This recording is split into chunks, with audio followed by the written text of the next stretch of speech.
નમસ્કાર મિત્રો, હું છું હરીશ બ્રહ્મભટ્ટ. નિર્ભય આણંદમાં આપ સૌનું સ્વાગત છે. આણંદ સમરખા ચોકડી પાસે આવેલ ગામડી ઘરનારું બિસ્માર હાલતની અંદર, જેમાં નેશનલ હાઈવે નંબર 8 જે 24 કલાક ધમધમતો રહે છે, તે હાઈવેની અવદશા કહેવી કે બેદરકારી તે તો તંત્ર જ કહી શકે. આપણા દેશમાં ગેરંટી નામનો શબ્દ ડિક્શનરીમાં નહીં પરંતુ લોકોની જિંદગીમાંથી નીકળી ગયો છે.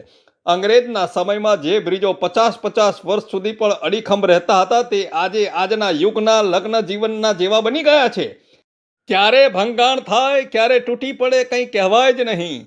હવે ગેરંટીની કોઈ ગેરંટી હોતી નથી, એટલે થીંગડા મારવા સિવાય કોઈ ઉપાય નથી.